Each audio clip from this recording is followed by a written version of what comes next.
really push the limits of the cornering in order to maximize your inertia. Efficiency, right? Yeah, you were soapbox racing. You're like Red Bull racing. So the cars behind me would be like, how did you get down that road? Like, I didn't see your brake lights come on.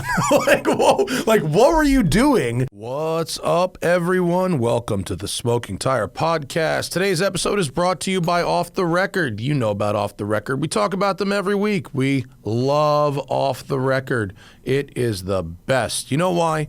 Because the system of enforcing moving violations in this country is not fair. It just isn't. And it's not designed for safety. There are a million other better ways that we have talked about in a dozen different books that would improve road safety besides fining motorists, especially for stuff that is highly subjective and sometimes borderline illegal. Now, Off the Record is here for you. If you get a moving violation, any kind of moving violation, from the smallest little thing all the way up to the bigger stuff that you really, really don't want to have to deal with, Off the Record. offtherecord.com/TST or download that Off the Record app and use code TST10. Off the Record will then assign a attorney in the jurisdiction in which you got busted to help you out, right? These qualified attorneys have an amazing success rate,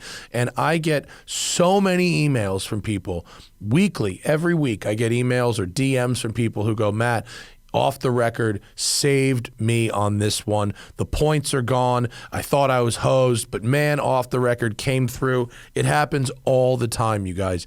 And so you never want to plead guilty. Go to Off the Record, and if you use code offtherecord.com/TST, that URL, or code TST10 on the Off the Record app, you get 10% off your legal services for the next, I think it goes until 2025.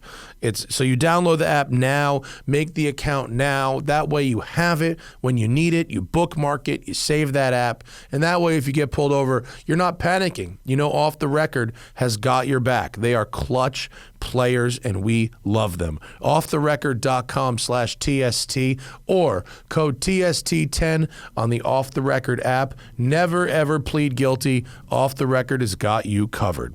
All right, folks, on today's crew show, Zach and I talk about the Project C6 Corvette that we bought, what we're going to do to it, and the state of the car. I review the Lamborghini Urus Performante, and Zach talks about the Audi S7 and the RS5 that we drove.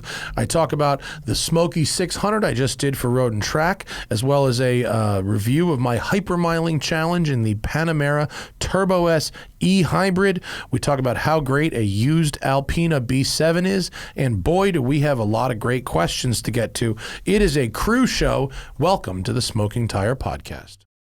All right, lot on the fucking docket today with this crew show. We got to go back a ways because we had guest shows and so we got to go back in time to talk about a few things. The Integra Type S video is up. Did you mention that while I was getting Celsius? I did. Video's up. We're going to talk about the car on Wednesday, but please watch that video now. The people like it. Watch the video first, and then come back with your questions later. Yes. We don't want to give it all away now. It's important that we move the needle 1%. And some of their questions may be answered in the video. So go watch the entertaining version of that answer. Yeah. I will say that I had a little fuck up in that video. I don't know why I had a fuck up in that video. My initial reaction was to blame the press release, but that was wrong. The press release didn't actually say that. That I fucked up in the video and I said the Civic Type R had 20-inch wheels, which it did last generation. This generation has 19-inch wheels. They went to 19s. They went to 19s. And so the Integra's 19s are lighter than the Civic Type R's 19s. They're also lighter than the Civic Type R's old 20s. So the statement wasn't inaccurate. Your weight statement was correct, but the weight statement was correct. The literal statement was correct, but the literal statement described last year's car. Right. So I fucked up. I literally went on every single possible place. The comments, my Twitter, my Instagram, and I tried to make it correct. I am human. I fuck shit up once in a while. It's all about, do you own it, dive on the grenade, and correct it. Right. I agree. Anyway, when you watch that video and you go, Civic Type R doesn't have 20s? They put 19s on it this year. Yeah, they did. You're right. I was wrong. My fucking bad. And if you watch that video after listening to this podcast, someone else has probably made that comment already. You know? Yep. Like, not the first. If the video's been up for 2 days, you don't be like, I just noticed something that no one's seen. I've cracked the case. You know what I did this morning? I did the thing that I almost hate. I hate when other people do it, but I did it. I was the guy today, which is, I mean, this always happens. I was watching a clip of Bert and Tom on Instagram, and Tom was like, I have made a development in my life. I listened to a band with white people in it. Oh yeah, I heard that show today. Yeah, it's funny, but then he mispronounced the band. He said it's called Mainskin, which it's not. It's pronounced Monoskin. And so I did the thing. Where you jumped in the comments? No, I texted him. I texted him and I go, someone's probably already told you this, but it's pronounced, I spelled it, I said like monotone, but mono, and he goes, actually I didn't know that. No one said anything. And I go, well, there you go. Oh, well then you did. I did. I actually was the person that told him. Right, good. That it was, but you know, who wants to wake up being like, in that podcast you said the thing fucking wrong. I don't know. That's tough because he's a fan of them. Yeah. So he wants to say it right, and he's studying foreign languages. He wasn't mad, but I just. I'm glad you weren't the 48th person. Right. He's like, that's why. I know. That you don't want to be that guy. The lead singer texted me. But when the fucking thing popped up on Instagram, it was posted. It's from today's podcast. It's not like it's. Oh, I was listening to a podcast you did 6 months ago. Like somebody like out of fucking nowhere on Twitter was like, "Why do you think Clint Eastwood's a shitbag?" And I'm like, what the fuck are you talking about? And they're like, oh, you said this on a podcast in November. Like, dude, some context. You're like, I gotta look now. I gotta look up what he did in November. Yeah. I mean, I gotta explain this to you now. like, all right, fine, but like, please provide context. What did I say yesterday, dude? Well, you know, Hannah has this beef with Clint Eastwood. I know. Well, yeah, she fucking. But the Book of Facts. And, you know, it's her Just the Facts book. Oh, and yeah. So every day she writes what she did every day. And it's not how she felt. It's just, I went to lunch at this restaurant and then I worked out, and it's just the facts. And it's her entire adult life. And so every once in a while she forgets to do it for a few days, and we'll be sitting in bed and she'll be like, what did we do last Thursday? And I'm like, fucking, I don't know. Like, this is why you write I literally down. look at my calendar. I'm like, well, I had a podcast, but like, I don't fucking know, you know. Yeah. That's why she writes it down. Yeah, for that reason. And that book has come in handy some fucking Really? times. Oh, yeah. She's gone back and found like either some restaurant we ate at and some place we were at, or what exact day she saw a person or last saw this. Or like, I mean, it's been interesting. I hate how beneficial being organized is. Yeah. Like fucking to that degree. People. Ugh, the worst. They're fucking terrible, huh? I'm obviously, my wife is the best, but you know. Oh yeah, no, Sarah's super organized. Organization. Yeah, it helps. So, things we have on the list. We'll get to the Integra Type S next show. It's 2 cruise shows this week, people. We can talk about the Corvette. Project Giveaway Corvette, which we really haven't talked about much. You want to start there? Yeah, let's do that. All right. The video is up. It went up last week. We got the Project Giveaway Corvette. It is a C6, 2005. Those wheels came from a later car. Those are not the original wheels, but they're from a different Corvette. I don't think they're like Grand Sport-ish, but they're not Grand Sport wheels. This thing is kind of like old man spec right now. Yeah. It needs some love. It has some additional bright work that we're not into, like the door handle cover thing. It's got some shit from that Mid-America catalog that's got to go. Is that like a skid plate for the door handle, like so you don't scuff the paint with your nails? I guess it's like a kick plate. It's like there could be a game where it's almost like Cholo or Old Man. Like I don't know why. There we go. Like Hispanics, like what it is about the culture where they just like glue shit on their car. And it's not a classist thing. I'm not talking about trying to like make your not so great car like nicer, but like I saw like people, they do it in nicer cars too, like extraneous badges and shit. But like old white guys do the same shit. And like the addition of chrome It just goes back to a time when adding chrome, like in your 50s car, would have been a thing you do. Right. But in a fucking fiberglass car from 2006, I think you just figured it out. It looks dumb as shit. I think you 100% just figured it out. Yeah, because yeah. like when I would film, cruisers, muscle cars with Musto, some people would spend lots of money at Moon Eyes, the catalog, and add chrome to everything they could, and it's just to stand out. And usually the pieces are not expensive, so I think it's a way for your 49 Merc to look different from your neighbor's 49 Merc or 57 Bel Air or whatever. And in a 40s and 50s car, it doesn't always have to look dumb. Because there's already chrome on the car. Yeah. Unless there's no chrome. When you come put with chrome on a car that has no chrome, it looks extra stupid. So that being said, this is straight up old man spec. And actually, it's a pretty good starting point. And the best indicator that this car is the right car is that the tires on it still have plenty of tread and are from 2011. So that's a good sign. The car has like 100,000 miles on it. It's red over black. The powertrain is good. Powertrain is stout. The engine pulls really strong. Idles really smooth. Transmission feels really good. Transmission's good. Clutch is good. No vibrations. Nothing weird. So like that shit is good. The brakes are a little soft. Suspension is weird. The suspension is not good. It's got mag ride, but something ain't right with it. It's too firm over small bumps, like expansion joint things. It's like very sharp. But then too sloppy on other shit. Yeah. And so that's not good. The air conditioning doesn't work, which is not... we discovered in the desert. We discovered, on the way to the desert. Yeah, it was 100 fucking degrees. We discovered the air conditioning doesn't work. And there's a couple little trim pieces that are a little worse for wear. Overall, this thing is real solid. And it's nothing we can't fix. And we will fix. We're going to do suspension. We're going to do brakes. We're going to get a new exhaust. The exhaust that's on there is aftermarket. And while it sounds nice in the canyons, it drones like crazy on the highway. Yeah. And I fucking hate it. Yeah. It's weird. It's awful. I've never heard a V8 drone like that. It's not. It's a very, whatever it is, it's a very poor design. Yeah. It's not good. So we're throwing that in the garbage. And the idea is that, I had a Corvette. I did a lot of modifications to it. And when I had that car, people would always ask me, if you were starting over, what would you do and what would you not do? And the things I would do, I would leave the powertrain alone completely.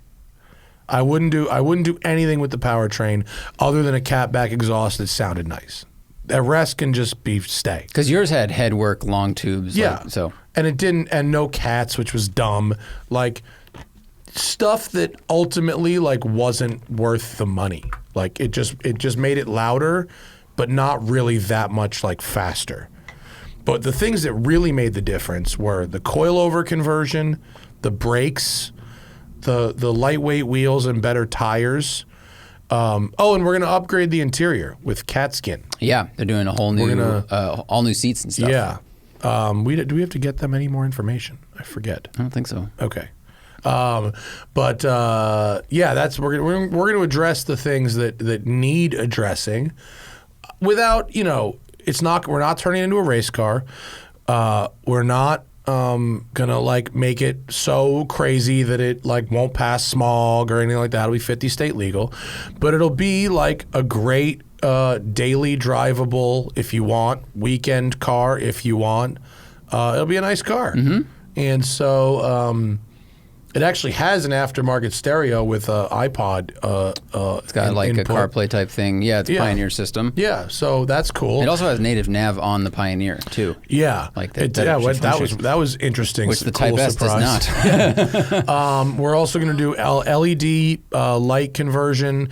We're going to do all Motul fluids. We're going to do an Optima battery. We're going to do all the service items that you'd want done. We're going to try and get some new wheels. I don't love these chrome wheels. Nope. Talking to a couple people about wheels. We're going to get some new tires. Obviously, it needs that. But we're going to make it so that when the winner gets it, and of course, it's getenteredtowin.com/TST. Correct. Same as last time. Go.getenteredtowin.com/TST. Oh, go.getenteredtowin.com/TST. Or you can go find the video on our channel and click the link there. You can watch the video that we did where we broke down where it's at right now. We didn't break down. We detailed where it's at right now. And I think it's going to be fun. The game ends on July 19th at midnight. And it's a neat little car. It definitely has some needs, but we'll address most of them. And by the time, we'll address as many as we possibly can during the time limit. Unfortunately, the car got to us a little bit late, so our schedule is a little bit truncated. But we will do everything we can to make the car as nice a package so that when you get it, it shouldn't need anything. Mm-hmm. That's the idea. These are solid. I mean, I like them. I like the way they look. I like what they come with, and every time I see one, I go, ooh, that could have been a good choice. I saw a yellow Z51 package the other day, and it's just like in the Corvette racing yellow. It looked really good. Not a lot of cars work in yellow, but this is C6, one of the only cars I like in yellow. Yeah, is the C6 can do it. in that yellow. Yeah, C6 can pull it off. Yeah. We're going to get rid of all the chrome. The headlights, which if you're watching the video version of this podcast, are a little foggy. We're going to polish those. We're going to do a paint correction. The paint is pretty good on this, actually. I said in the video, maybe we'll wrap it, but the more I think about it, the paint is pretty good. We could probably do a nice paint correction, have it look pretty nice. I like this red. I think it's a good red. Magnetic red or yeah, something. It's not torch red. It's the other red. It's got some flake in it. The darker red. It's like a burgundy, like a sparkly bowling ball. And actually, the wheels themselves, like, I don't like the chrome, but they're not terrible with this red. If you got rid of the chrome trim door handles and the chrome grille, the wheels on their own aren't horrible. That's true. I'll go back to this Instagram photo. Yeah, because then it's subtle on the top with some sparkle down below. Yeah, but they're okay. But the chrome grille and the chrome door handles, those are terrible. Like, I would not want to put black wheels on it. No, black would disappear. Exactly. And the wheel companies that I'm talking to, we're talking about silver mainly. Silver, gray, but not black. Yeah. Black wheels disappear. Yep. It looks like you have nothing but tire. Yeah. So please go watch our video. It's up on the channel. It's going to be the second one back from the Integra. And you can buy a coffee mug to enter. There's no purchase necessary, although purchase is definitely encouraged. Buy a coffee mug. You can enter and get this Corvette, which is pretty fucking sweet. Zach, do you want to talk about the Audi S7 that you drove? Oh yeah. Yeah. Holy crap. Yeah. We had a lot of guests that week. We had a lot of guests that week, and that one fell between the cracks. Do you want time to prepare? Do you want to bump it till next show? No, we can do it. That is a very comfortable car. Like, I mean, not to simplify. Air suspension. Right. Air suspension. But they do a good job with it. Yeah. And I know we've driven a couple cars that had the air suspension. Yeah. But like in the last week we've had, Bentley S7, like a couple air suspension cars. Yeah. I can't talk about the other one I recently drove yet.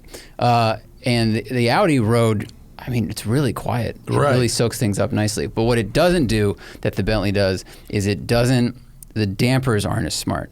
Like, they're pretty good, but when they're in the comfort setting, it just it floats and squishes a little bit more. Mm-hmm.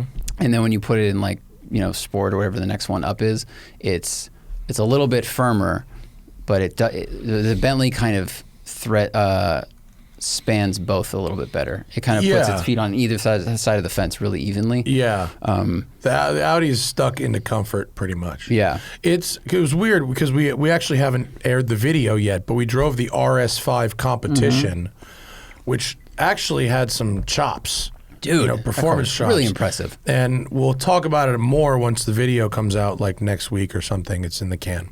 Some embargo stuff got in the way, and then the Corvette thing, which is all this shit that was when there's embargoes, what are you going to do? But then we had the S7, and the S7 is weird because it's it's actually kind of an old car. Like there hasn't been a major. There's been one real update. I drove it in 2013. I went back and looked. 2013 for drive. That's when we drove it. And since then, they've updated the interior. It now has the sort of haptic touch screens that the RS6 and RS7 have. But there's not, it's fundamentally the same car that it's been the whole time. And the steering is weird. That's the one thing that really stood out to me after driving the RS5, which has this sort of fixed ratio steering that's designed for better feel. Like, I didn't really know how good the RS5 steering was until I got in the S7 immediately afterwards. Yeah. And I was like, oh. Yeah. Oh, this is what everyone else is driving. That's just, it is a fast, middling luxury sedan. Yeah. Middling is the wrong word. It is just, it's a little bit without character, but if what you want is something that looks really nice inside and out, rides comfortably, and kind of isolates you, I think it does that at a price that is, fairly competitive. Like right. it feels like a really expensive car, rides like a very expensive car. And I think it was like $70,000. I think this says they updated it in... Well, they did update it in 2018. But Yeah. it's just not that much different. Well, I think, it doesn't feel it, because the earlier one had it had twin turbo V8. This new one has a twin turbo V8. The new one has the automatic, like a proper torque converter automatic, whereas the old one had the dual clutch. And I want to clarify, the new RSs have the twin turbo V8, right? Yeah. And then the Twin turbo 6. The S7 had the twin turbo 6. Yeah. That's a downsize, right? I don't know, it just, the character of the cars feels the same. But it was really nice, and it just fucking cruises like a spaceship. But it definitely, if you want it to be like a sports sedan, you want to go RS because of the steering and the way the diff is set up and the way the suspension's set up. Like that felt like it was, the cheap version of the Bentley Continental, the GTC Speed, Right. and really set up hardware wise. Whereas this was just like a quick motor, But some the nice stuff, steering and and that's the kind of it. inputs were so video gamey. Oh yeah, super digital, Super distant. Everything was soft. Yeah, and like when I went to make just a 90-degree corner in the city, even like the steering was just strange. Like it was such a it wasn't just that it was variable ratio, because a lot of cars use variable ratio. It was such a rapidly variable ratio, Where it helps you. which was weird. Really quickly. Yeah, especially after the RS5's fixed ratio, which was pretty natural in operation.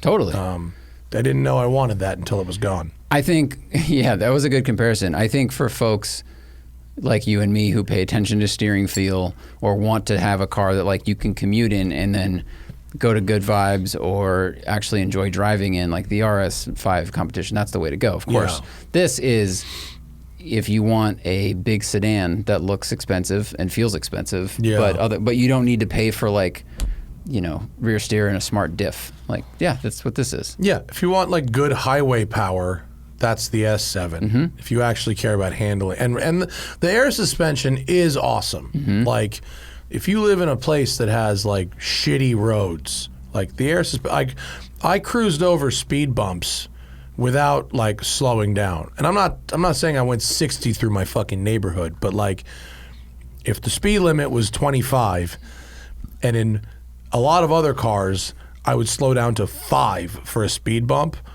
I could cruise over them at 25 in this car. I mean, the wheelbase is huge, and it feels like it. But also the air suspension's nice because, my driveway, as I've talked about, is really messed up. So just raise it up, go in, and go park.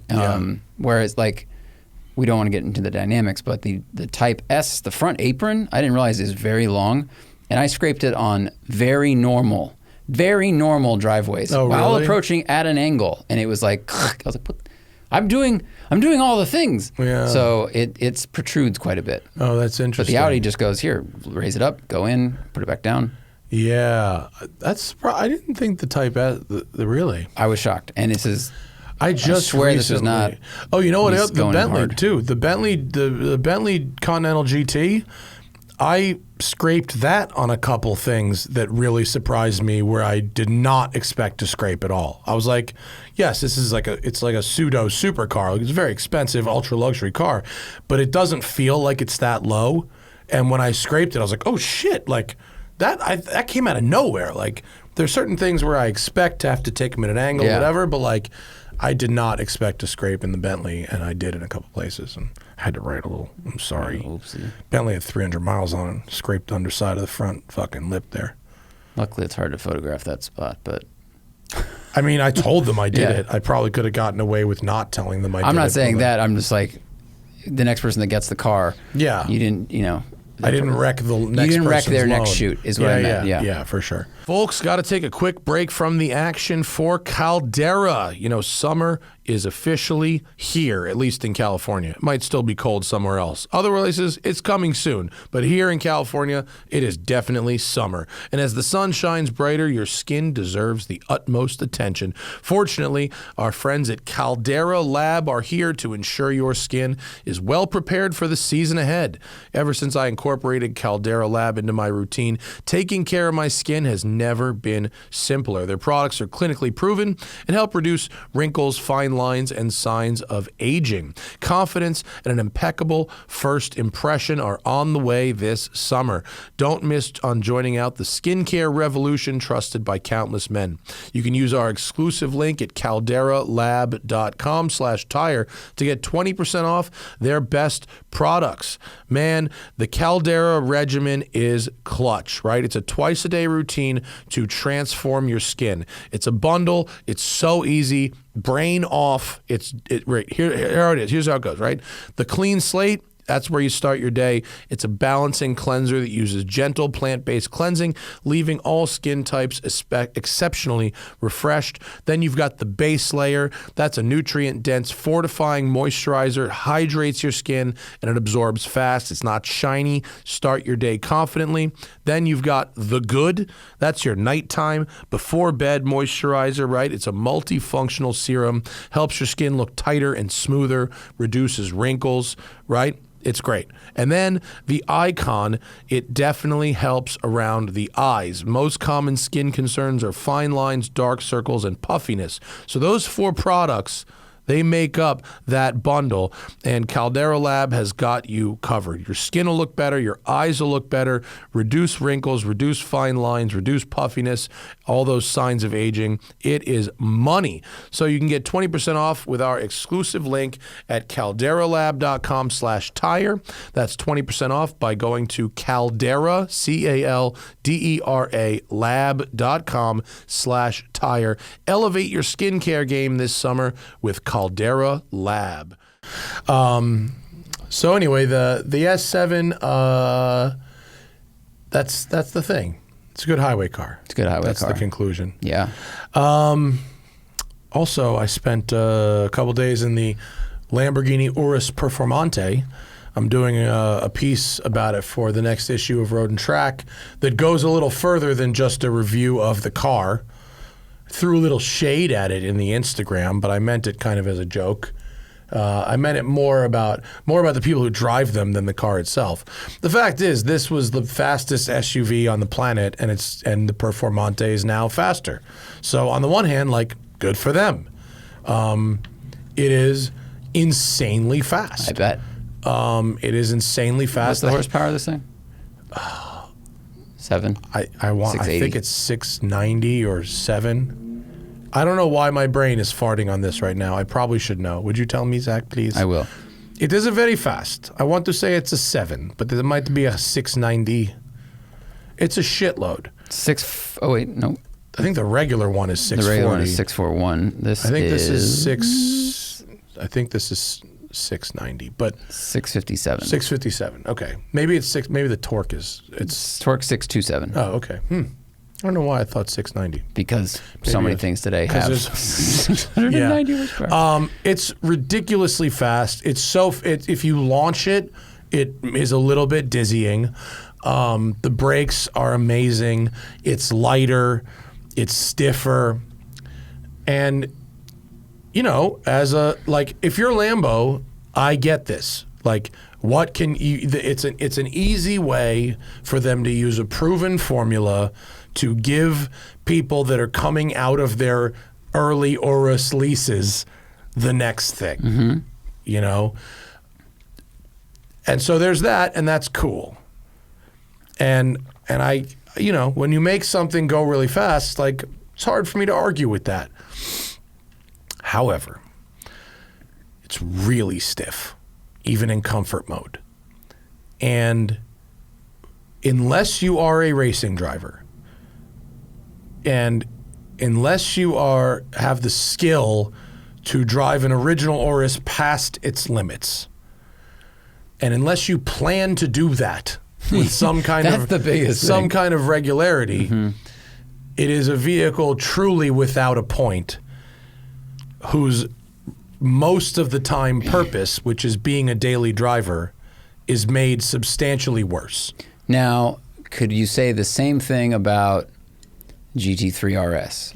Because most people, and I mean, it has a purpose to go to the track, right? But most people can't drive a Carrera S beyond. Yes, and I believe I have said those exact things. Like, I'm not trying to challenge you on your idea. It's like it's interesting that it actually applies to a lot of stuff. But I don't think for most people a GT3 RS's primary role is not to be a daily driver.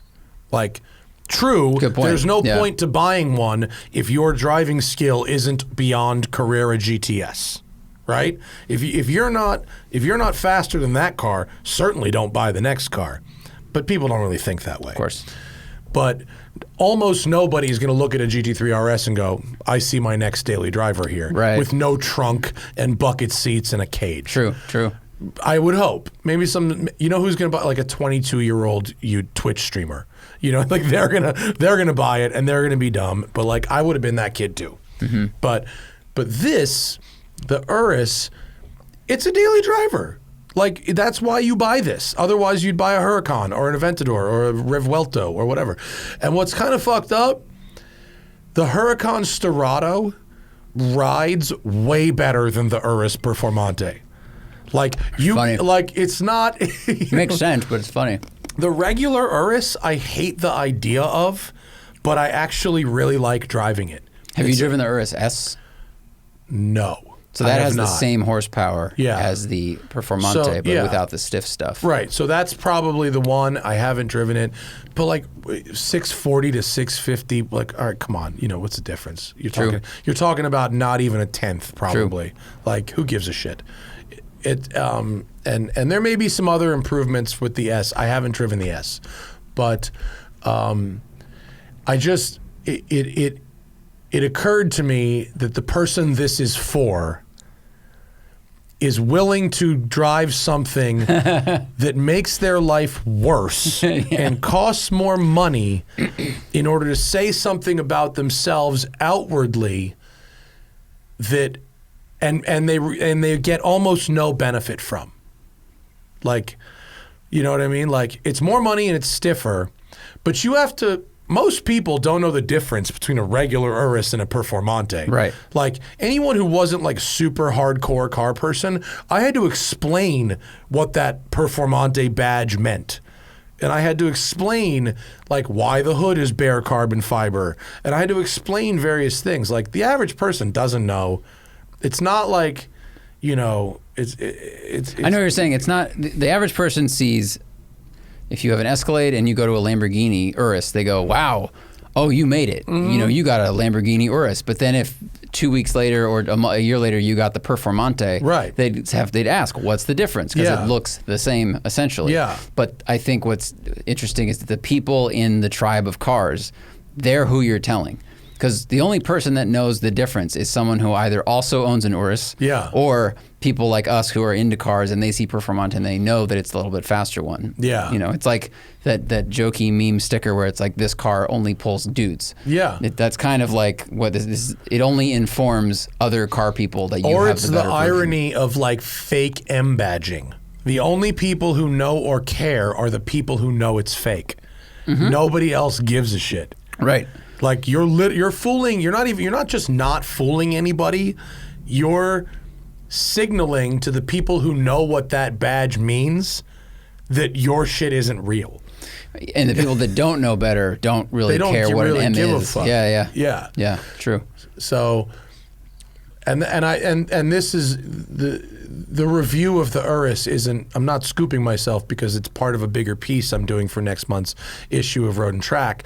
And I think once you see that piece, it's a fun piece, and that piece isn't an Urus Performante review per se, but it's really funny that like. A lot of like I hated the idea of the original Urus until I drove it a bunch. It did 3,500 miles in it, and I was like, "This car is fucking great." Loved it, but like this one, I don't really like it at all. Like the seat, it doesn't have like some of the luxury shit that they took out to save weight. It doesn't have the beautiful ride. The regular Urus has a beautiful ride, which you want in a daily driver that's super expensive like this. I will give them credit, like they covered fucking everything in either suede or carbon fiber. It's probably ultra suede, but nevertheless, like there's no exposed plastic like anywhere on this thing. Wow. Like front, back, like go find some plastic. Like you really won't find it. It's done well. That I don't have a photo of it, but the bare carbon fiber hood is $10,000.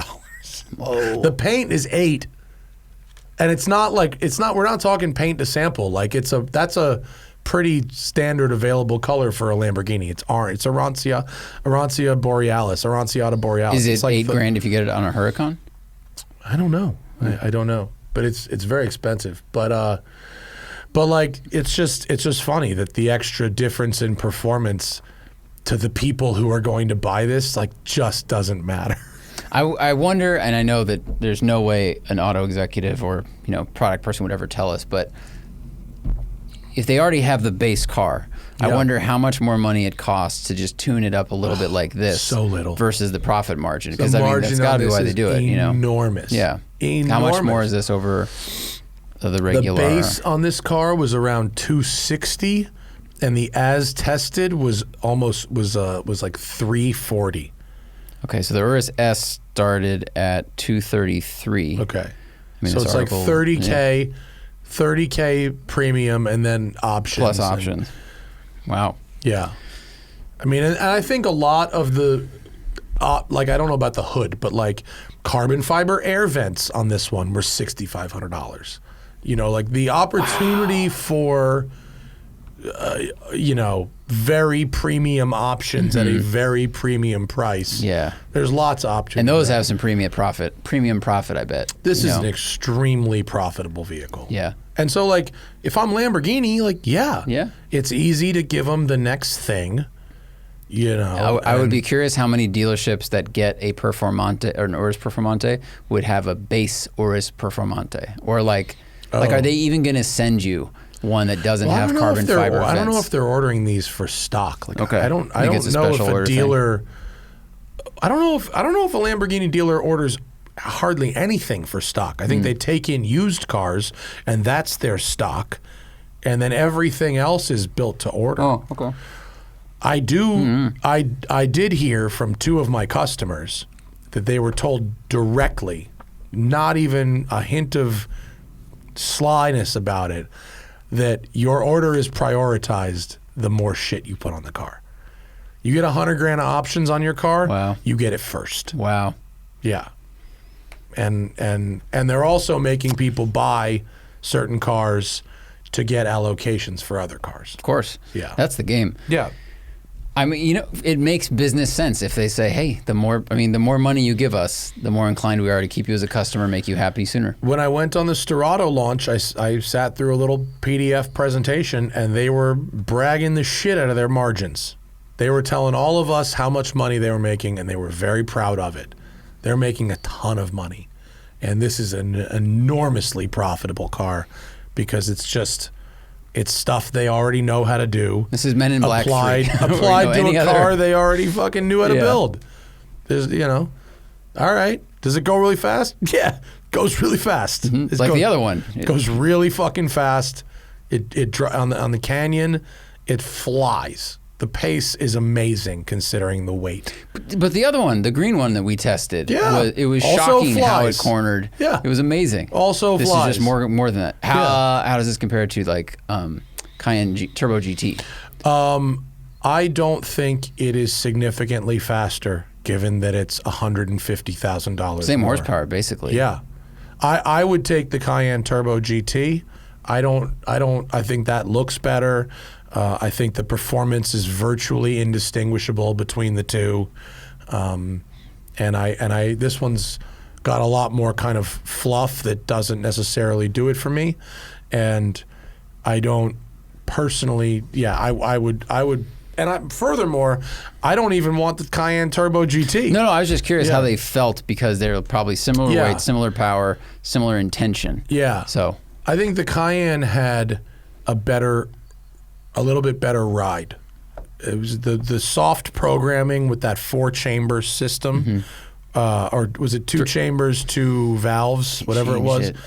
3 chamber. I remember valve. they went from 3 times 1 to 2 times 2, like whatever it something was. like that. They spread it out a little bit. Yeah. It rode a little bit better, and given that it's not like a Cayenne isn't prestigious, it's not like it's not fast. You know, it's got what I want from that genre for a lot less money than this. But I suspect that's not the point. The buyer of this vehicle is not seeking value. In fact, they're probably seeking the opposite. They're probably looking to go, look how much I spent. Of course. Not look what I got for my money. Yeah, that's an Hannah interesting way drove to phrase this it. For a day when I had it, and she liked it. She actually really liked it. Really? I was shocked. I didn't. And she drove the other one for listeners. She drove the other one for 3,000 miles. Yeah, when she was on that road trip with me, and she drove the other one a lot too. She did. She drove the fastest she's ever driven in that other Urus. Why did she like this? She just really liked. She thought it was actually, once I showed her how to do things and reminded her how to like put it in gear because it's a little funky. It doesn't have like a drive button. If you remember that, you have to tug the paddle to put it in gear, even in automatic. Because it has and it's got that airplane lever thing in the middle. Yeah, the fighter pilot shit. She liked the seating position and the driving position. She liked that it was fast. She thought the seats were very comfortable. She didn't mind that it was stiff. She actually really liked it, but she liked the last one a lot too, and she's not nuanced enough to go, well, this one's a lot stiffer than the last one. Well, that's a really interesting point then, because I was waiting for her to say, why is this so bumpy? Yeah. But if she didn't say that. She almost never complains about that. When I drive a lot of stiff cars with her in it, and she almost never says this is really stiff. Is our job pointless? I feel like we just realized our job is pointless. Yeah. Our job is pointless. Yeah. Turns out people don't even want to know She's what we think. a normal person. All they want to know is that what they think is okay. That's it. I'm just surprised that she didn't think it was too stiff. She got stopped by somebody who was like, hey, that thing's awesome. Like, how much is it? Which is a shitty thing to ask somebody, but she didn't know. She literally didn't know. She was like, I don't know. That's the rich answer. And she goes, I must have looked like such an asshole. Yeah. Like, I have no. She's like, you don't know. What do you mean you don't know? I like the color. That's That's when I was a valet. A girl pulled in an S4 convertible, 2002ish. And I was like, holy shit, S4 convertible, and I was like, nice S4, and she literally went, oh, my dad got it for me because I wanted a convertible, and that's what they had. Yeah. And my brain was like, what? Yeah. Yeah. I mean, Hannah, in that moment, Hannah was the shitty Armenian asshole's wife, who just, here, honey, here's your $300,000 plus car. She was just the person so rich that she was like, I like orange. Yeah. Who's Sam Smith, he bought his Integra Type R from a woman who went into the dealership. The story was like, she walked in and she's like, oh, I like that yellow. What is that? And they were like, well, this is the Integra Type R. It's kind of the performance car, and she drove it. I don't think she drove it. I think she just bought it cash. Great. And then she drove it for 40,000 miles. Yeah. And then sold it to Sam. But it was like, awesome. She literally just was like, that's pretty. Yeah. There's people buy crazy shit because they like the color all the fucking time. I bought a Focus RS because I like the color. That's true, you did. It wasn't a good car. Yeah. I can admit that now. I shouldn't have bought it. It was not good. Correction, the Cayenne it's the 2-valve system. You were correct. The 2-valve, yeah. Right. So I knew it was something, whatever it was. So look for my story about this thing and some other things in Road and Track next month. The current issue just came out. It's got my story about driving the Dakar in Morocco, which is cool. Cool. Okay. Also, want to talk about real quick. We did the Smoky 600 with Road and Track. Speaking of Road and Track, that's how long I've been fucking gone for. I was on the road. Yeah, did 1,000 miles in a Panamera Turbo SE hybrid. I have a story coming out for roadandtrack.com about this. I led a group of 22 sports car enthusiasts on a long road event throughout the Smoky Mountains, Kentucky and Tennessee. What I did not tell anybody that I was doing was, while leading this group of enthusiasts in sports cars at a pace that they would find suitable for a Road and Track event, I was doing a fuel economy challenge, and I wanted to get over 30 miles per gallon in the Panamera Turbo SE hybrid and have nobody notice. Not sacrifice pace at all for efficiency, but I wanted over 30 miles per gallon for 1,000 miles. How did you do that? What did you have to do as the driver to make that happen? It wasn't that hard, actually. If you say you just put it in eco mode, then this story sucks. That is not. One thing it did, so this car has 34 miles of electric-only range. It then has a twin-turbo V8 with 600 horsepower. I think it's 670 combined horsepower. I think that's right. The number. It might be 640, but it's a lot. It's got all-wheel drive. It's got obviously all the good shit. This car was $231,000. You could get an Urus Performante for that. Oh no, yeah. Could have got a regular. But I love this car so much, and so the only thing I really had to do was, I for most of it I used hybrid auto mode, which seems to choose the best. The thing is, like, it wasn't just highway, right? Some of these road rallies are highway. I make the route to be as engaging as possible. Mm-hmm. So it's back roads, it's up and down mountains, it's 2 lanes, it's windy roads. So that's not efficient always. So what I did, 690 horsepower. 690 horsepower. Total combined. So wow. we're talking about a car that's like 5,000 pounds, massively powerful. And I wanted to get 30 miles per gallon plus over 1,000 miles. And I did it. The key was I did have to start. I had to do something that is not conducive to hybrid driving on a road trip. The best part about a hybrid is you charge it when you're at home. And if you're not at home, fuck it. You got a gas motor. Just drive, right? And it can even charge itself, like a lot of the modern hybrids can now. But if you use that self-charging mode, your efficiency is way down. It basically, it acts like you're driving up a hill the whole time. So what I had to do was, in every city we went to, I had to find a charger and charge up. And in Louisville, Lexington, and Knoxville, it's not like every hotel comes with a charger. The EVs haven't quite caught on yet there. And because it's a little bit older tech in this car, and because it's a small battery pack, you cannot use a DC fast charger. So it's not like I could go find an Electrify America 350 and blast it for 10 minutes and just be on my way. I had to put it on a level 2, and on a level 2 it would take like 3 hours.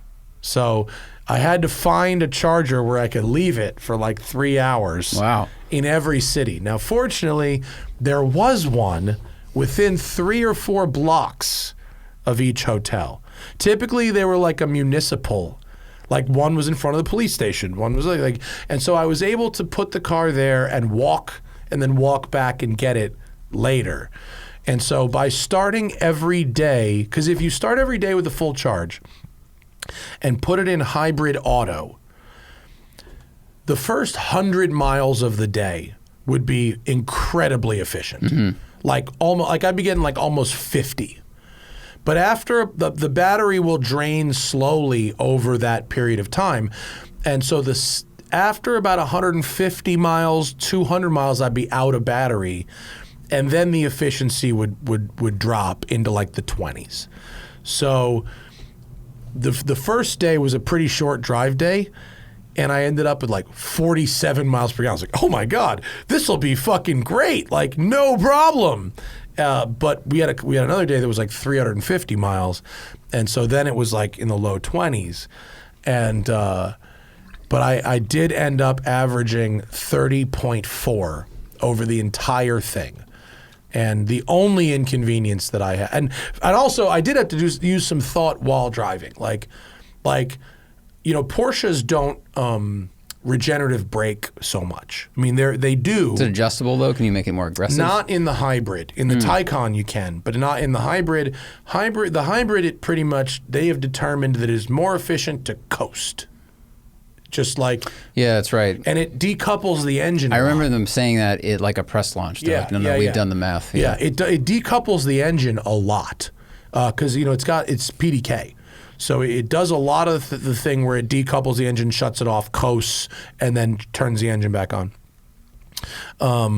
But I also had to make good use of very high cornering speeds, so I would use that momentum and fucking send it through a corner, you know, really push the limits of the cornering in order to maximize my your inertia. Efficiency, right? Yeah. You were soapbox racing. You're like Red Bull racing. So the cars behind me would be like, how did you get down that road? Like, I didn't see your brake lights come on. Like, whoa, like, what were you doing in this car? Like, were you engine braking? I was like, no. And there's no paddle or anything you can activate regen, right? There's no. They don't. No, it shows there's a power / charge gauge. Right.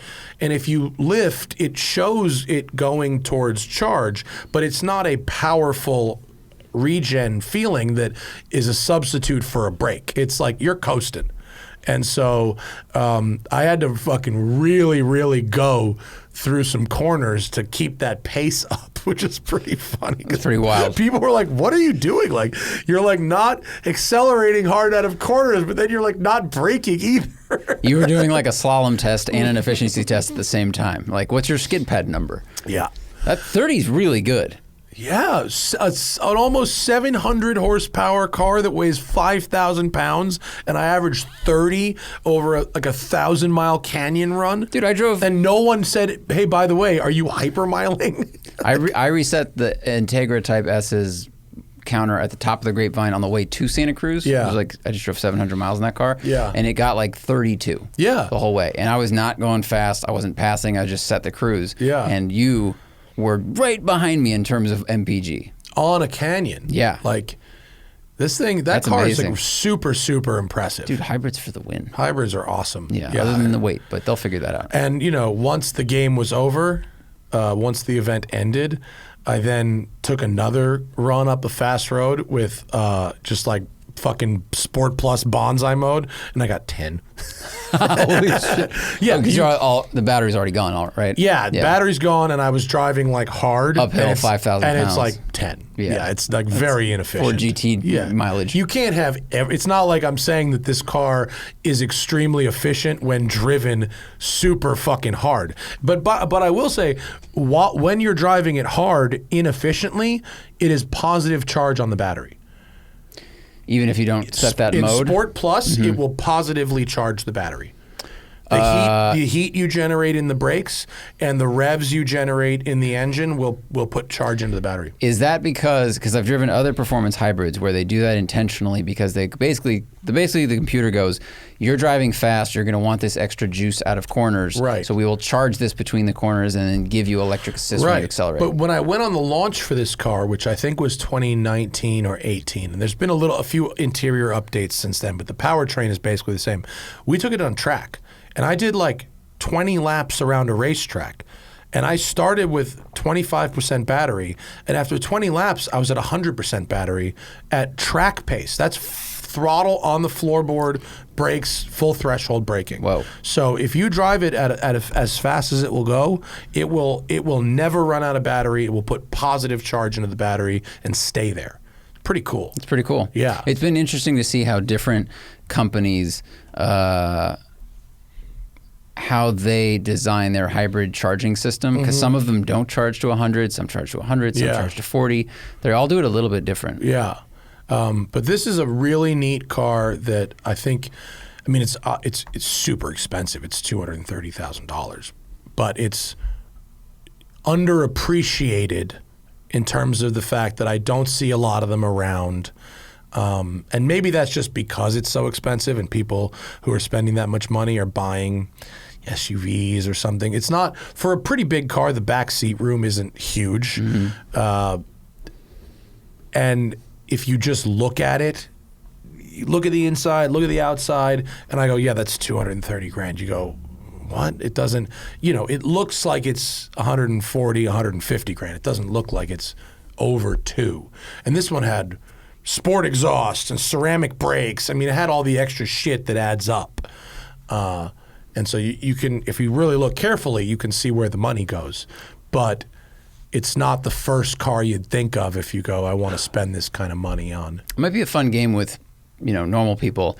Like, show them photos of SUVs and sedans and just see what they think they're actually worth. And I wonder how many people think a car is worth over $200,000 if it is not by Ferrari, Bentley, Rolls-Royce, da-da-da-da. Like, do people know that these cars have crept up this much? All cars have, and I read a study once that people perceive SUVs to be worth more money even though they don't cost much more money to develop or build. That makes sense. Like crossovers specifically. It's taller, it's bigger. I mean, like a Tiguan versus a Jetta. A Tiguan costs 8% more to build, but you could sell it for 15% more money because people perceive it as being bigger and more. It's more. So that's, it can do more. It's not purely customer preference that we're all driving SUVs. They've convinced you that you're getting a lot more when you're really getting kind of the same, and it's and their margins are higher. You're getting the same car, but the ground clearance can come in handy. I mean, you get certain things, but once they made them drive car-like enough, where for most people they feel like they drive, quote, like a car, compared to like a truck. I think what you're saying is they are selling us cars, but we think they're selling us a new idea. It's just a taller car. But the same person, a lot of people in the comments about the Integra Type S, and we're like, 52 grand, what? And it's like, man, do you know what the average price of a new car is right now? Like, this is like the highest performance, fully loaded variant of this model. And I looked it up. With inflation the way it's been for the last 2 years, if this car came out in 2021 and not 2023, same price equivalent, it's 45. And you know what that is? That is exactly in line with the original Integra Type R MSRP. So it's like, I get it. You see a 5 in front of it and you go, holy shit. And I'm not saying it's not a lot of money, and I'm not saying that salaries haven't crept up with everything else in the fucking world. I wish it had. I wish everyone could afford everything. I wish everybody could afford McLarens. But in the scheme of cars, even though it starts with a 5, like with that car, you're actually still getting a lot for that money, and it's not wildly out of, scale with where it should be. You might be able to get some stripper fucking BMW for that, but there's arguments that, You can get a CLA 35, I think. I looked up AMG. Thank you. Yeah. I mean, if you get that, I think you want the brand and maybe a little bit more cush, but it's going to be the cheap Mercedes. Right. Shall we go to... I mean, that's about half the things on my list. Shall we go to the Patreon yet? Because we're at an hour. Yeah, let's go to the Patreon, and then I've got plenty of items left for Wednesday, for the next show. We've got, of course, everyone, you should know this by now. If you want to get in on the action, patreon.com/the Smoking Tire Podcast. ad-free listening experience, get your questions read on the air, and get your shows ahead of time, get your special show every month. I was thinking, by the way, speaking of Patreon, that I might, in order to really add some flavor to that championship tier, because the championship tier, it's good. Championship tier, it's the new one. It's the most expensive one, but you also get an ad-free experience with our car review videos. I think, and I haven't run this by a crucial person yet. I think I do a monthly business podcast with my dad. Oh. For the championship tier only. That's once a month, the Roger Farah School of Business podcast for the championship tier. I think that could be, because, he doesn't have enough to do. I can't tell. Does he have not enough to do, or does he have too much to do? He has a lot to do. This? But he'd make time for his favorite son, if you know what I'm saying. I hope you're his favorite. That he knows about. Does he have others? I don't know. Maybe we have to check. Let's get a 23andMe going. Yeah. Episode 1, I do 23andMe. Oh my God.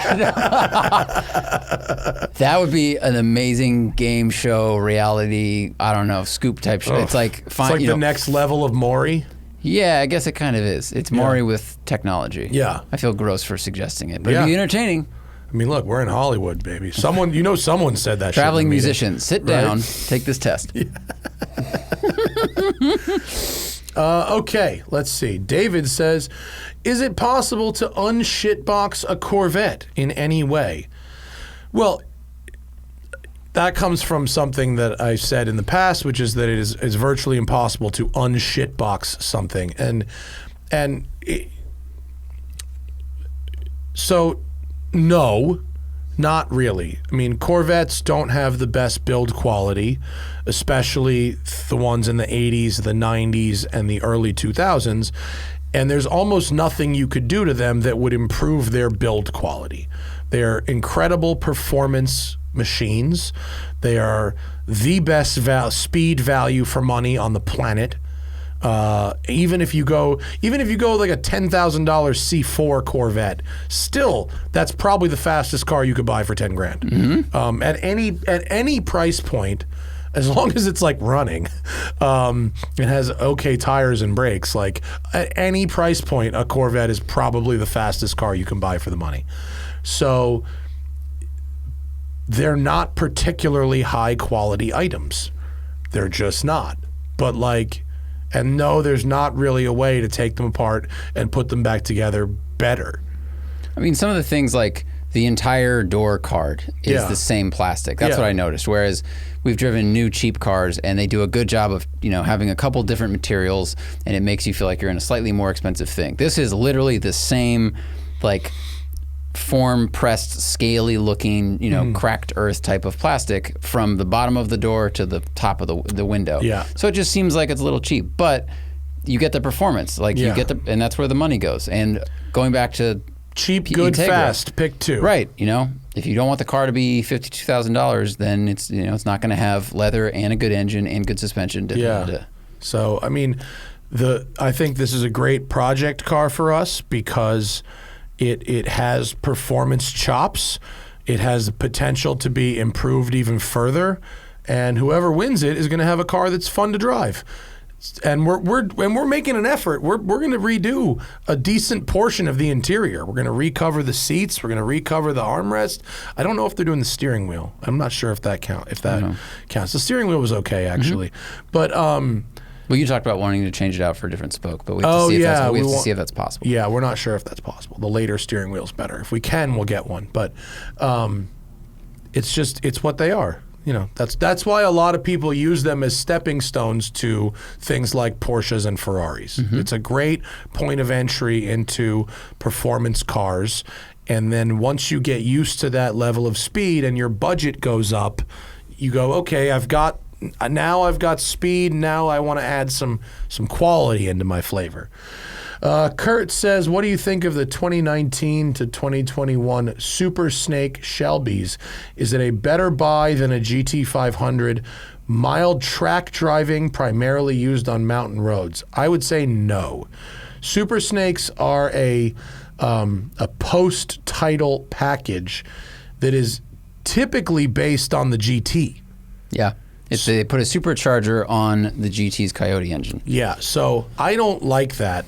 Every supercharged Coyote I've ever driven has never felt like it made the advertised horsepower.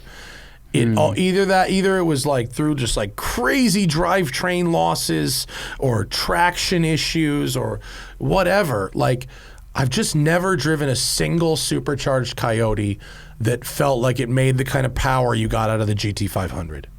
It just never felt right. Plus, are they changing the gearbox in a Super Snake? No, so you can get it with a 6-speed manual or you can get it with a 6-speed auto. So you don't get the dual clutch you get in the GT500. Yeah, but the 6-speed manual is the MT82. Right, it's not the good So one. it's not even the good gearbox. Yeah. So like I wouldn't spend my own money on any GT-based performance Mustang.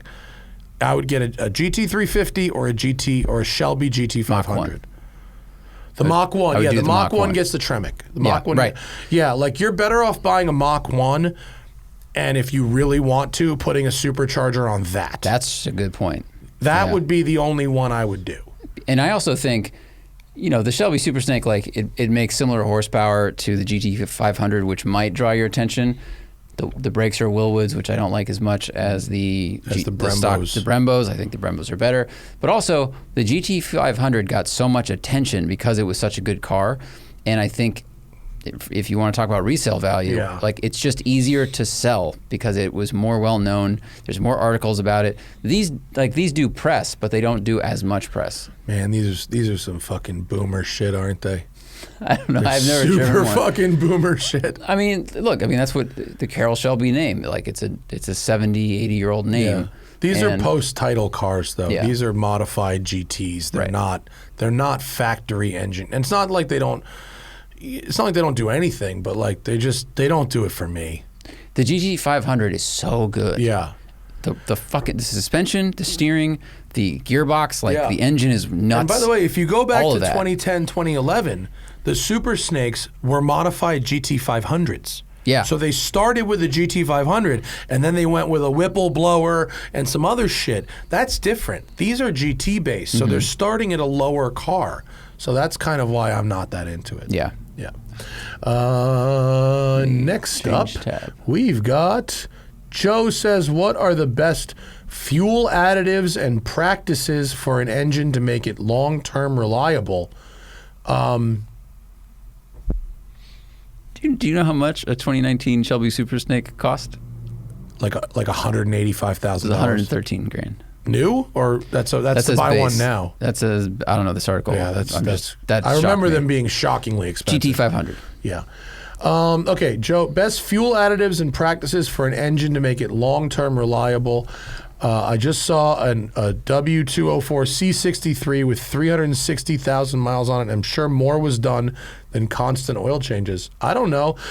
In my experience, and it's admittedly limited, I don't put hundreds of thousands of miles on every car I own, but factory quality service.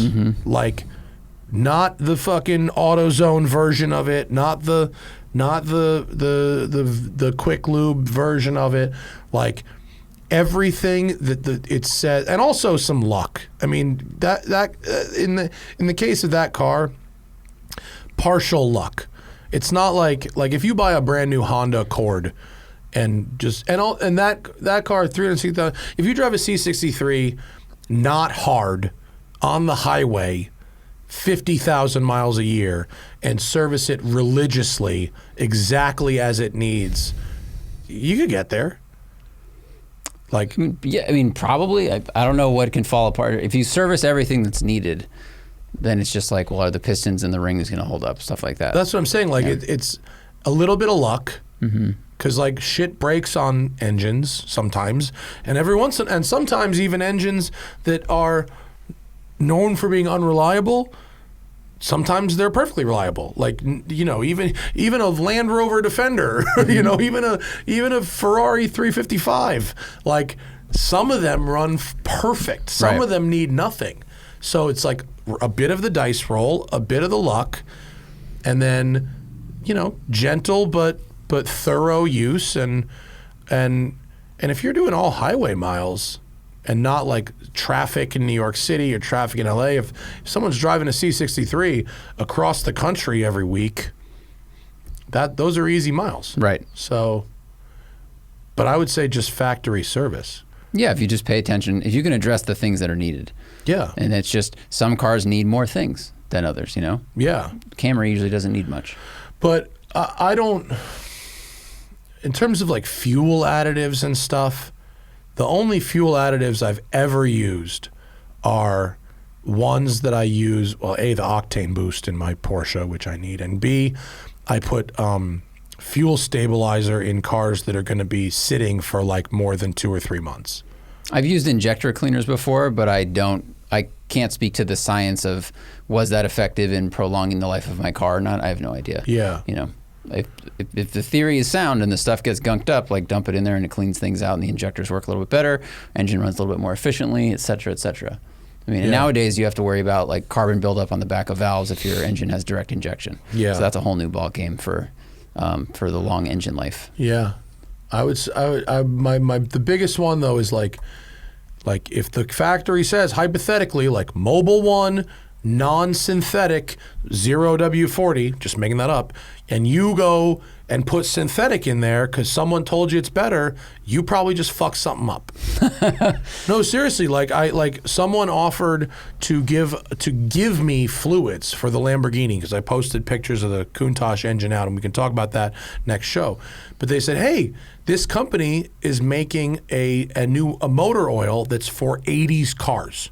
Do you want some? I'll give you some. And I sent it to Donnie. I go, hey, do we want this? And Donnie goes, it's semi-synthetic, absolutely not. The Italians, you cannot run synthetic. You have to run OG dinosaur fucking oil. And if you put, like this happened with the Lexus, the million-mile Lexus. Right. Incorrect fluids ruined all the gaskets. Yeah. And with that, it was a fluid that seemed correct. It was power steering fluid in the power steering pump, but needed ATF. But also synthetic oil where you weren't. People were putting synthetic oil in, and that was why it was leaking so much oil. Because the synthetic oil fucked up the gaskets that were supposed. It was like a part of it. Wow. Yeah. So like, it's just like you if you really care, use the factory specified stuff. Anyway, Lucas says, I'm a huge Alpina fan. I like the performance, luxury, and style, but mostly I like that it's the under-the-radar choice, especially in the U.S. if you know situation. What's the Alpina of watches? Well, there's literally a watch brand called Alpina. Really? They're unrelated, but they do make nice watches. And the CEO of Alpina, Andreas Boven-Siepen, wears an Alpina watch.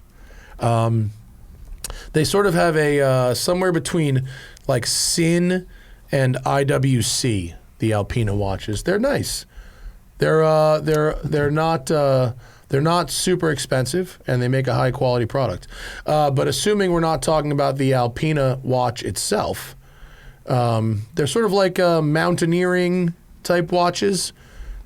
They make a pretty high quality product. I think they're pretty reasonably priced too. They're like between $1,000 and $5,000, which again, I know that's a lot of money, but like it's a high quality product. But if you're talking about the incredibly well made, if you know type watches, it's got to be Grand Seiko. Grand Seiko is the fucking best watch you could possibly buy that nobody will ever notice you wearing. How much are those? $400 to $300,000. Yeah. I saw the B7 Alpina in my neighborhood again. I mentioned this a while, but it's driven by a woman who has a German Shepherd that she lets sit across the back seat with a blanket. It's got a red interior, and it looks awesome. Yeah. And I watch her turn. I'm like, no one has any idea how much money that costs. So, Vinny bought the Alpina B7 off one of my clients, and it's a 2012 with 96,000 miles on it. Long wheelbase, all-wheel drive. Vinny had it serviced at Avis Autosport, full service. He got it. I don't want to say what he got it for in case he decides he wants to sell it. But he got it for. Let me just say it was a great price. Yeah, it was a friend price. Just under $100,000. Just yeah, You're welcome, was a Vinny. friend price of friend prices. And the other day, I had to go to play golf with Corey. Drive way the fuck out to Moore Park. I took the B7. Shit was fire. Yeah. Dude, even super 100,000 miles on this car, the seat was amazing. I just stuck the thing at 90, tons of torque, great, comfortable car, great ride. What engine does that have? It's a twin turbo, V8. I don't know how much power it has. It doesn't matter. Doesn't Who gives matter. a shit. It's got enough. It's got sweet fucking rims on it. Big, deep fucking chin spoiler. It's a bad ride, man. Yeah, that's real. pimp. It was real comfortable. This one's a long wheelbase. It's got TVs in the back. It's long wheels. I didn't even notice that. Wow, Yeah, it's so a super long wheelbase. doors. It's Oh a big man, one. It's a big We one. could drive that to Vegas and then turn around because we Dude, don't it really was- care about it Vegas. was so yeah, it was so nice. It was so great. The seats were awesome. Oh, Sick. a Lamborghini has just arrived. The West Side Collector that will Car be Storage. a hum in everybody's ears. Yeah. We're very sorry. Sorry. Andrew Stone says, what cars made the sounds from the one take intro? I don't know. Mine's a CLS 63 Oh, that is had it? like open cats on it. Okay, I don't- But I don't remember. I don't remember. Mine was made so long ago, I literally don't remember. I don't even know if I ever asked. Ted Theo Logan said there's a recent Road and Track print article from Brendan McAleer referencing a 140,000-mile Countach living in southern Japan. The question is, will every other Countach on Earth be driven a collective 140,000 miles combined? Countach, there are a lot of Countaches that have a lot of miles on them. A lot. Like, I know a guy in LA that has 95,000 miles on a Countach. Whoa. Yeah. How many are on yours? Mine has 34,000 kilometers, Okay. which is like 22,000 or 23,000 Wow. So between the miles. two of you, you've almost met his quota there. Yeah, no, Wow. but James Chen with the white one, his is like 47,000 miles. I mean, there are a bunch of cars that have a bunch of miles on them. I mean, 140,000 is very high, but it's not, and that's probably among the highest, but there's a bunch that are over 50,000 miles. It's not that unusual. That's awesome. Yeah. Good for people for driving their, Yeah. rare, amazing cars. Yeah.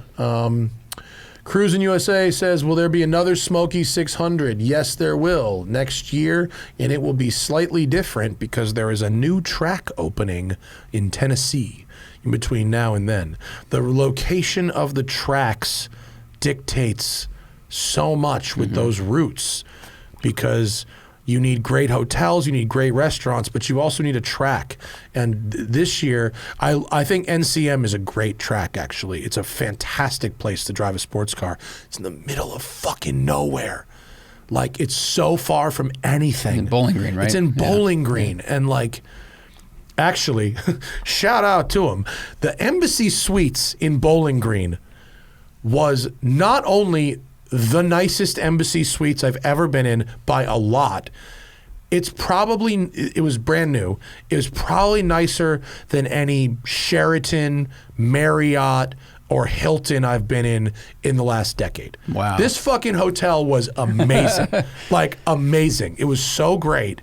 It was an awesome hotel. It had everything I want in a hotel, and my room was exceptional. So if you're in Bowling Green, fucking stay at the Embassy Suites. Did you guys do a bourbon tour and all that stuff? They did bourbon. They did bourbon in outside of Lexington. And, okay. They did Buffalo Trace. They did Whiskey Thief. They did Woodford Reserve, and then in Knoxville they did one that was called shit. I'm gonna remember it right after.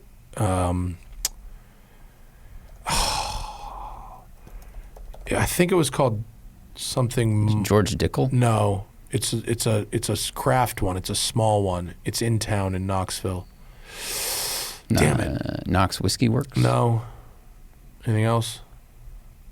Processing.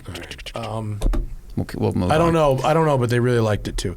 So we're going to change the route next year because they're opening a new racetrack outside of Knoxville, which I think is called Flat Rock. And so we want to use that, which will allow us to do a little bit more of the mountains, which we wanted to do. Okay. So Eric says this might need to be saved for. Okay. What if radar cruise control was calibrated to cure traffic jams? It seems obvious to me that if instead of being programmed to match the speed and distance of the car in front, it was programmed to drive perfectly smoothly and avoid braking, they could play a part in curing gridlock. How many cars it would take to make a difference? Almost all of them. Yep. This is what you're describing is basically the argument for autonomous cars and traffic. Yeah, you've just invented the train with separate pods. Unfortunately, unless it's all of them, unless you literally took away people's cars, this doesn't work. Because it is possible for a single car slamming their brakes to cause that wave of traffic. Right. That is that sort of, have you ever been in a traffic jam that seems like it's caught, that when you get to the front of it and cars are going, you go, why was that even there? That's that wave. And there's videos of it, there's simulations of it. People who are pro-autonomous cars say that they could cure this, but unless it's all the cars, it doesn't really work. It is a cool idea, and Volvo tested something with like 6 cars years ago, but it was more about efficiency of gas efficiency, where they drove them close together on the highway, and the lead one basically brakes the air, and the other ones get really good fuel economy because they're drafting, and they were controlled by radar cruise and stuff. Like, I would love this if this existed, because there's so much wasted space. Yeah. But I think by the time we get there with autonomous cars, we'll probably have more people, which will eat up the space. Yeah, I agree. It's a good thought, but there is research on that. Lucas wants to know what new mid-engine car I bought, and until I have a photo of it to show, I don't think I want to say yet. I kind of feel like I should, we'll swing back on that. Should we do a center card where you black out the car and you go, that's what I just bought, and then that's how the fucking YouTubers do it. That's true. Bad Gardener says, journalists commonly say blank is a great third car. Space and money, no issue. How many cars would you have before you got around to an Ariel Atom, Caterham, Morgan, or the like? And which one of these totally impractical, cool enthusiast cars would it be? I would go Caterham first. Like a Morgan for me is 8th down the list or something like that. Are you talking about a 3-wheeler or a +4? Either one. I think a +4 would actually be a good second car. Really? Oh, it's too. I didn't like the way it drove. I don't like the way it drove either, but I'd like to cruise around in it. It's good for that. But my second car would need to be like a sporty, fast, fun thing, and that is not it. Even though it's kind of quick, but it's not fun to go quick in it. I like the vibe of the Morgan a lot. I like the vibe too, but it's still going to be like 6th. Yeah. Yeah. Some Gatsby stuff.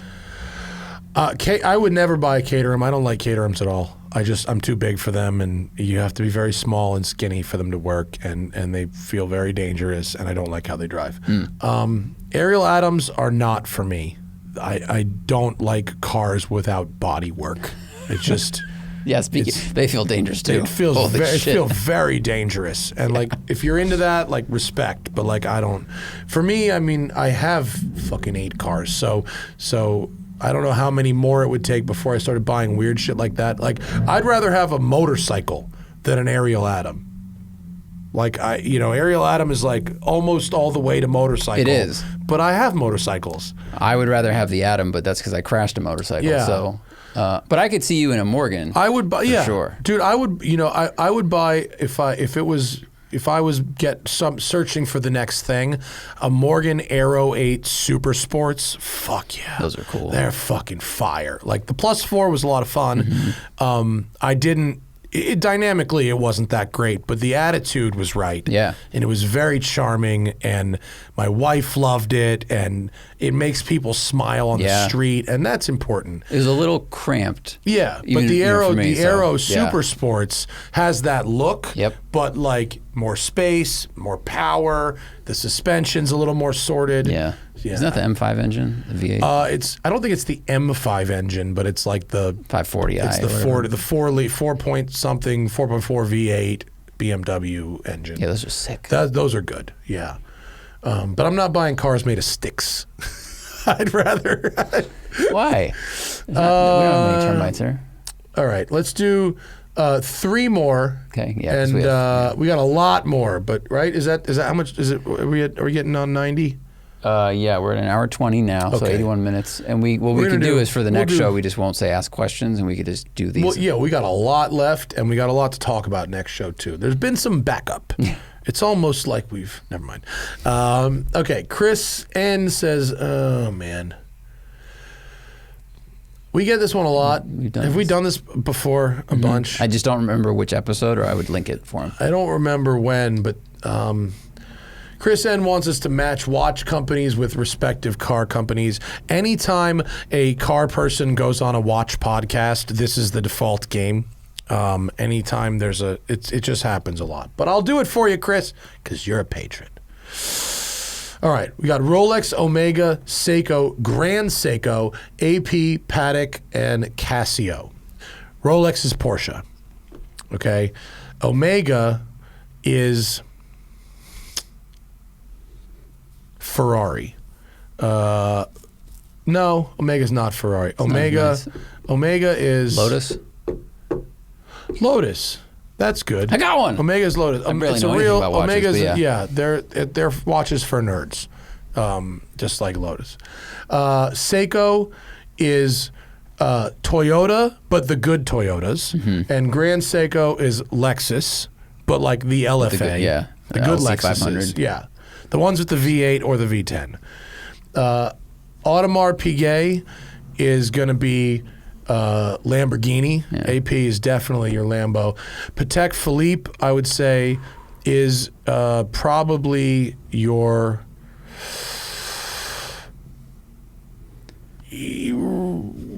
possibly Rolls Royce.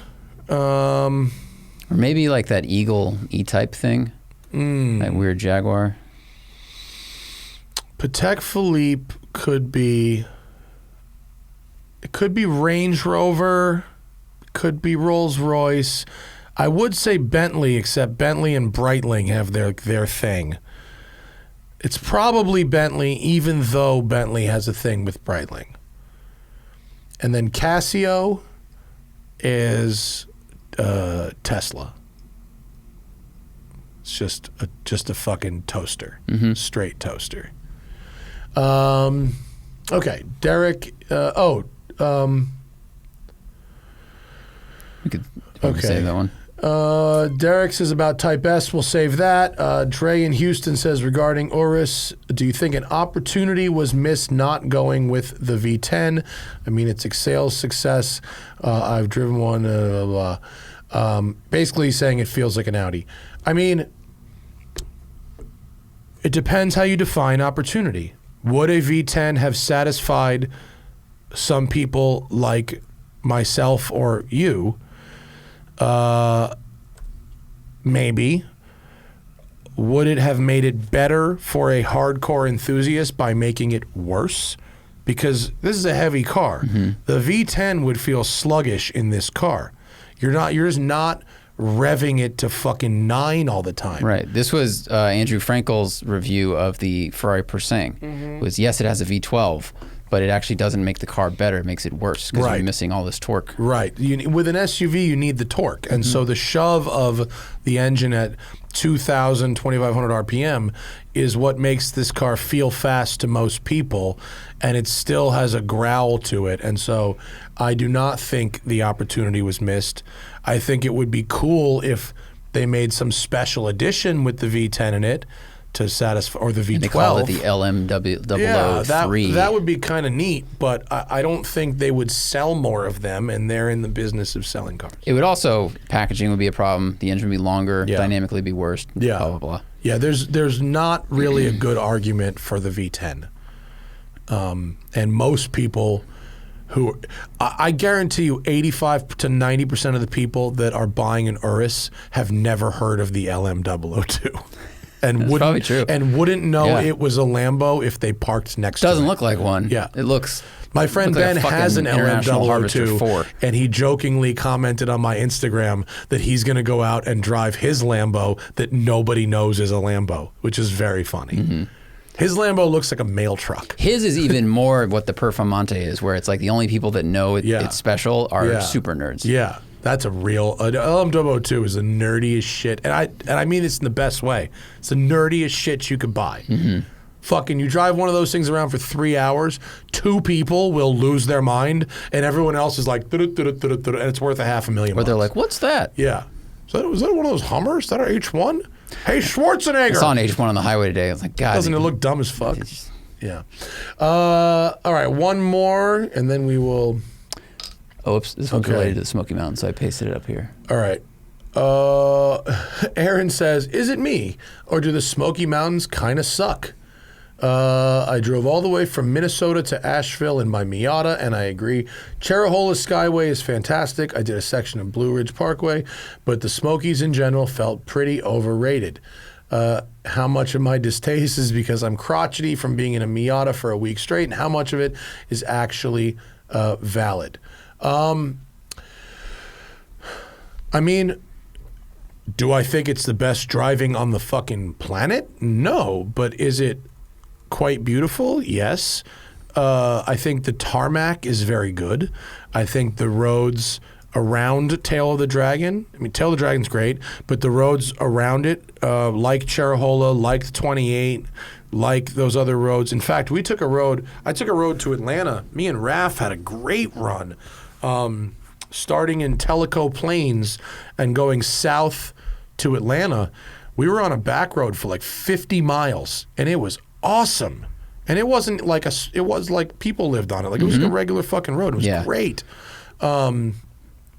So I don't think it's top 2 or 3 driving regions in the country, but it's certainly top 10. And if you catch it at the right weather, on a bright sunny day, it's actually not as impressive as it is in the rain when you have the fog. When the fog hangs between the mountains and it looks like it's smoky, that's when you get the vibe. True. I was actually, we did it on a perfectly, I'll never complain about sunshine, did it on a perfectly sunny day. No smoke. But when I did the Scout, it was like rainy, a little mist and rain and kind of foggy. And I was like, oh, this is the shit. Like, it was awesome. So, like, you got to catch it on the right day. But I think it's very nice. It all depends on one's scale. I mean, we don't know where he's been. He may have been to places he likes more. I drove, my favorite part of Tail of the Dragon is the roads around it. Yeah. I thought it was too tight, just straight up and down. It's just too tight. But the roads around it have tarmac, camber, and, you know, nice leaves and everything. But if I drove a fucking 18-year-old Miata 1,000 miles, I mean, unless you saw a woman pulling a Ford Pinto out of her pussy at the other end of it, I wouldn't be impressed by anything. Wow. Wow. You know how hard you'd have to work to impress me after 1,000 miles in a Miata? You've burned out all of your fun by then. I think you're just your enthusiasm gland is empty because you used it up just to get there. Yeah, I mean, if you fucking drove that 1,000 miles in a Miata and ended up in Switzerland somehow, you'd go, okay. It's true. It's heading in with the right intention. Yeah. You know? Yeah. The Smoky Mountains are great. They're great. But if I made a crazy pilgrimage to get there, I might be not so blown away. Dude, I've been on I've been on amazing shoots in amazing locations, but I was in the absolute wrong mood for them and couldn't have given a fuck about where I was. And that might have been that guy in the Miata. Yeah. You know? Yeah, that could definitely be it. All right, that's our cruise show for the day. Thank you for our patrons for talking to us, and of course, get on the next one. We're going to record it on Wednesday and we'll air on Thursday. So we will get to all the questions we didn't get to and all the topics in my little blue notebook I didn't get to. And I'm out of here. See you later.